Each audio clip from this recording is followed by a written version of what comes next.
Hello everybody, it's Chuck into 1000 and Pony for Duty, welcoming you back to more Robot Wars Extreme Destruction. Last time you saw us start off the two tournaments here of Medal of Honor, as well as the hardest tournament in the entire story mode, Barbecued Bots, which we successfully managed to do on our first attempt by playing the strategy of hiding behind a conveyor belt and baiting the robots to drive into the furnace. This time we're going to be doing Rust in Pieces, which has also got 5 turns. Actually, I think, yeah. Okay, this one's got 4 rounds. Okay, I thought all of them has like 5 rounds. So these two do have 5, but the other ones have 4. Okay, fair enough. We're going to use Behemoth for this one because we need the pushability factor in this tournament if we want to win battles almost immediately.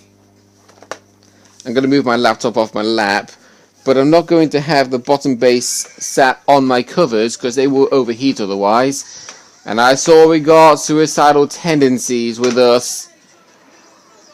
That's going to be great.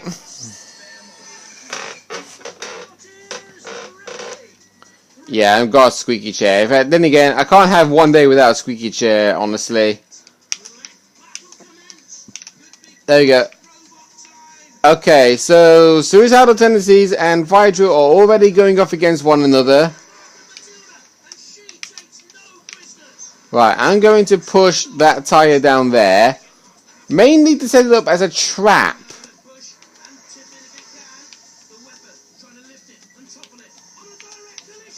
Oh, there you go. Suicidal Tendencies doing his thing, trying to push a robot into the pit. Oh no. He's trying to push me down there as well. Oh, Fire Drill escaped, but then drove back in there with him. But on the plus side, Suicidal Tendencies is gone thanks to Dead Metal's help. I wanted to make sure that Suicidal Tendencies went in there and not Fire Drill, honestly. Ugh, because like I say, Suicidal Tendencies is a really hard robot to fight against.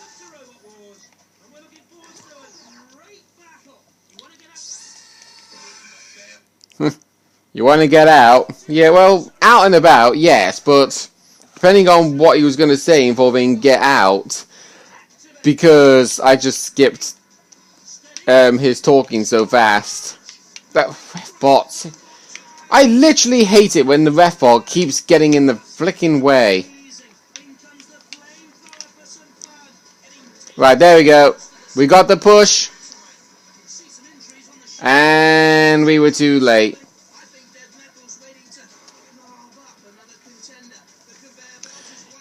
Yeah, I would do my strategy of sitting on top of the conveyor belt arm over there, the crusher.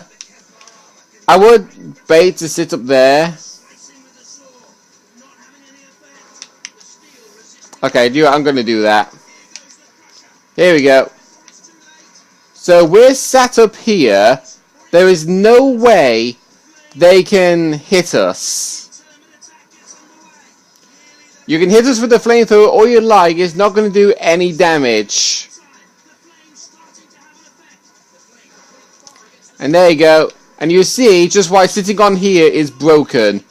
You sit on the arm, you bait them to attack you inside the crusher, and they have no exception but to be pitted because they have no idea how to drive on top of the arm.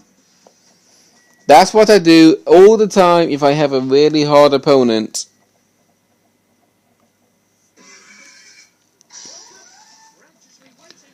The Argo next. Okay, not bad. I don't mind the Argo.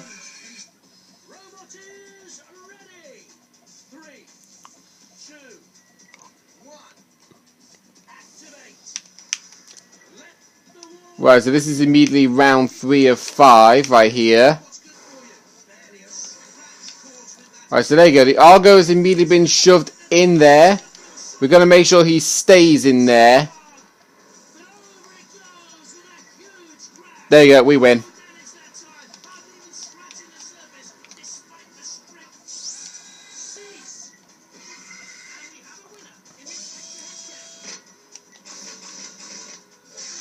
You see just how good Behemoth can be. I'm actually surprised at the companies that made like toy figurines of the robots in Robot Wars. They made a toy figurine of Razor, Chaos 2, Firestorm, Panic Attack, Tornado, Exterminator and that, but they never ever made one of Behemoth. And I don't understand why, because Behemoth was a fan favorite robot. He was the first ever robot to be given the challenge belt. He was a really strong robot to fight against, but of course he never ever made it through a series semi-final, ever. But still, Behemoth, oh, he glitched that. The Ender seriously glitched that.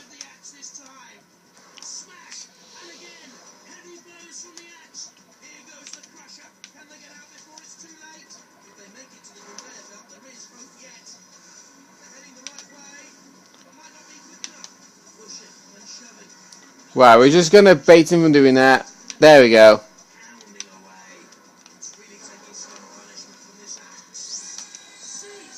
So there we go, the end is now gone. That's the end of Battle 4. But yeah, I am serious. Behemoth never ever made it through a series semi-final, which is basically like because basically how Robot Wars works normally on TV in the past. They had 4 robots fight against each other, and then whoever was the last 2 to stay alive in that 4-way would go through to the next round and fight a random robot put in a second match of a 4-way. So it'll be starting off with 8 robots, and then they'll narrow it down to 4. But then, in the second round, they'll be doing 2 head-to-head battles, and whoever wins in the head-to-head will fight against the other robot that went through in the head-to-head to battle each other head-to-head in the Heat Final. And whoever wins the Heat Final makes it through to the series semi-finals, and it'll just be head-to-head battles from here on out, where it's like the winner of the Heat Final in Heat A gets to face against the Heat Final winner of Heat B, and then it'll just go on and on and on until it goes to the Grand Final, where 4 robots are left, and they do the exact same thing that they did as always, which is battling each other head to head. Whoever wins goes through to the actual final, but whoever loses has to fight off for 3rd place, and then the grand final happens to see who can become the series champion. And Behemoth never ever made it past the Heat Final. Ever. The best position I think he ever got was actually... I don't know if he actually did make it through to the Heat Final at all, actually. I'm not sure. I don't know if he ever went through to a Heat Final, or he kept losing in round 2 all the time. I honestly have no idea. Right, so I've got to be careful in this first round here with this new tournament here, because we've got Switchblade and Elektra. Elektra is the biggest threat, so we're going to make sure to get rid of him. I think, did he take the... Yeah, he took the catapult. That's the thing about the camera focusing mainly on the robot you're driving, because you have no idea what is even happening. I wish you could, but you just don't. Okay, so now we're going to go through a head-to-head against Switchblade.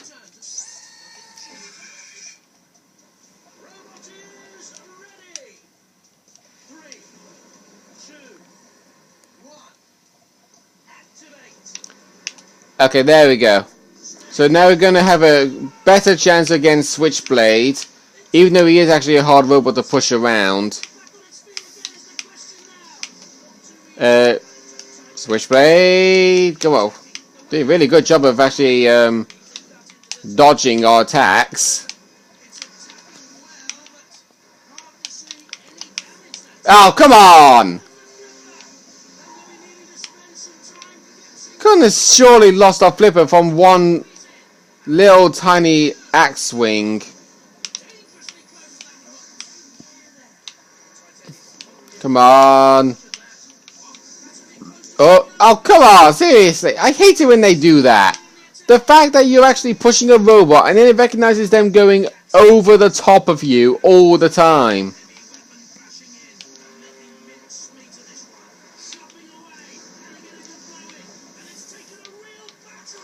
No, Shunt, go away, please. You should be attacking Switchblade, not me.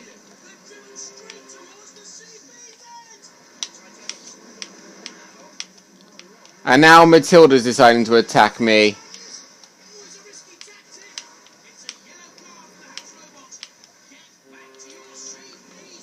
I put the ref bot. Okay, so Switchblade got a drive failure, but the ref bot literally rode the catapult into the water, and as soon as he entered the water, the match was ended. Oh dear. Dear, dear, dear.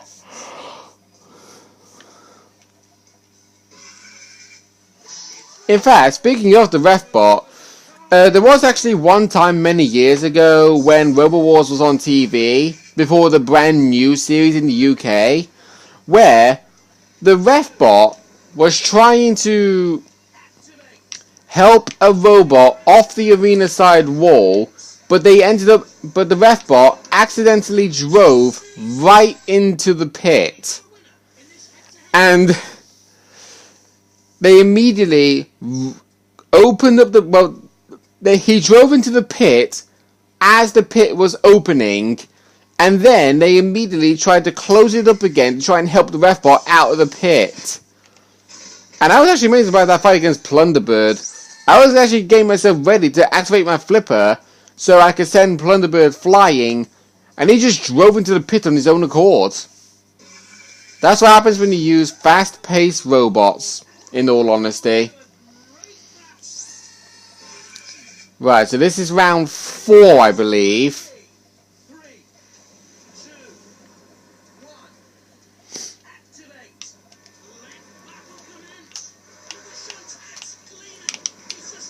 Right, go up. No. You're not flipping me around. I'm flipping you around. Your flipper is not underneath me. Really? Are you serious? One very tiny little flip, and I immediately immobilized Hawkeye with his drive.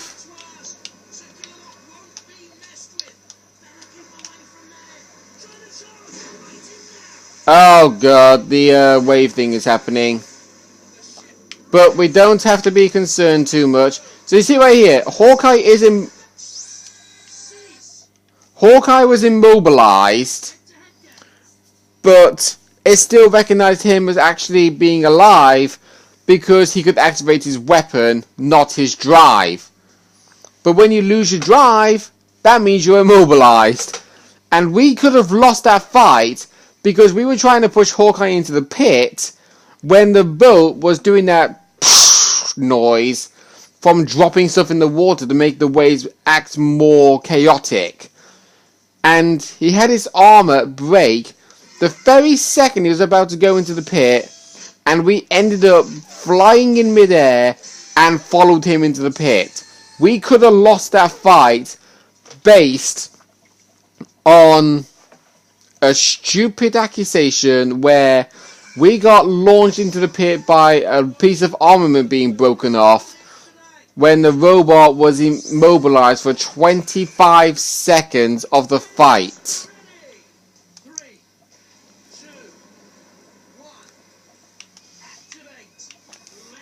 Right, so Panic Attack is the final opponent, so there we go, goodbye! Just bait him into using the catapult. So I am showing you the advice of what to do if you're suddenly to fight against an opponent that is too strong for you to fight against. Panic Attack is a strong robot to fight against in this game, because when you get on his lifting prongs, they are impossible to break free against. Okay, now for Tokyo once again, we're going to be using Behemoth. And hope for the best. We can win this one, no problem. Of course, we are definitely going to be going over the 20-minute mark like we always do. Oh no, Dietor. Our first time fighting Dietor. And believe me when I say this, out of Dietor and Behemoth, Dietor is surprisingly enough stronger when used for the AI. Even though he's not able to push me around, he can always get his scoop underneath me all the time and lift me up. And we accidentally knocked Joust over the edge. So now we're forced to fight Dietor in the head-to-head.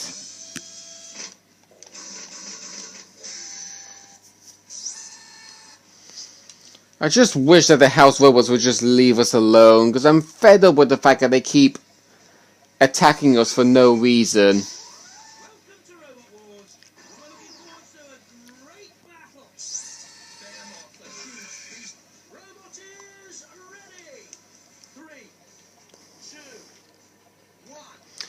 Yeah, I want to try my best not to shout too much, because I do need my voice later on for tonight. I was like, there you go. There you go, that's what I mean. Dietor always does that, and then as soon as that happens, there is no way you can break free from it. Okay, I broke free from it if I activated my axe. And look at that, Dead Metal. He was planning on attacking me, but then as soon as he did a gentle touch on Dietor, he decided, oh no way, I'm supposed to attack Dietor. I say, oh my god, seriously, look at, do you see that? I had a chance to push Dietor over the edge, and instead he fought back by pushing me. So see, he did it again! How the hell is he able to actually push back that fast when his scoop is above my scoop?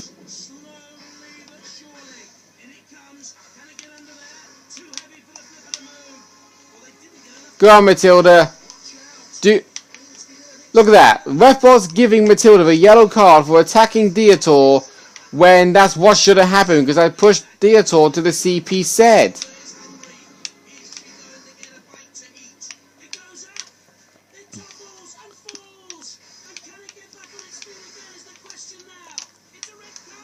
Right, here we go. Come on.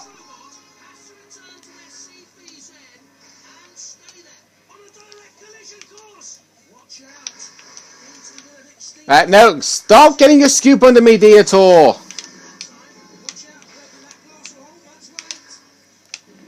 Oh my god. Put your scoop down. I can't push you if you're doing that. There we go. A parachute. Oh dear, I love it when you see a house robots doing stupid things like that. Right, we got 2 rounds left. I hope that we can actually beat them quick enough without any interruptions, like we always get. Okay, 3rd round. Wow, look, that's actually a typo wrong. Ender, Bull, and Scragger. 4 robots in the arena, and they called it a head-to-head. A head-to-head is when one robot is fighting another robot. So really, this is what should be known as an annihilator.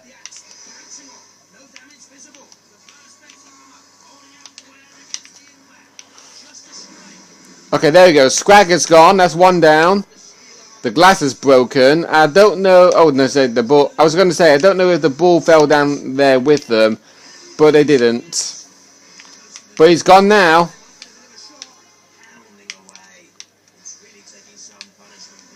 Okay, the end has been flipped, and he saved himself. Not for long, though.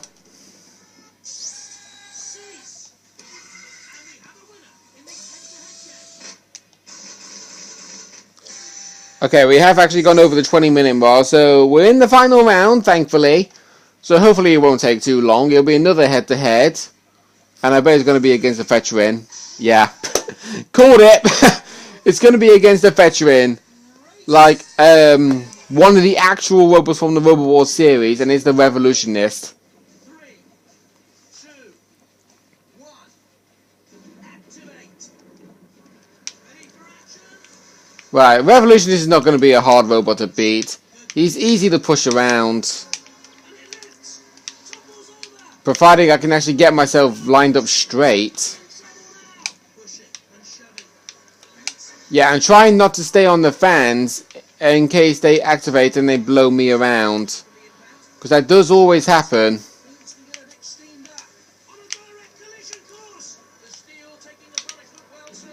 Right.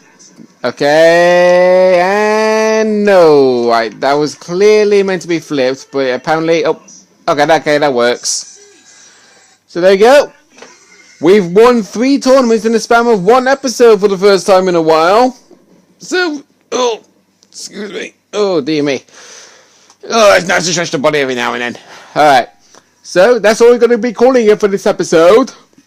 Next time on Robo Wars and Extreme Destruction, we are going to be doing the next 2 tournaments of Stage 7 before battling the Arena Champion. And hopefully we can do that one all in 1 episode. See you guys then.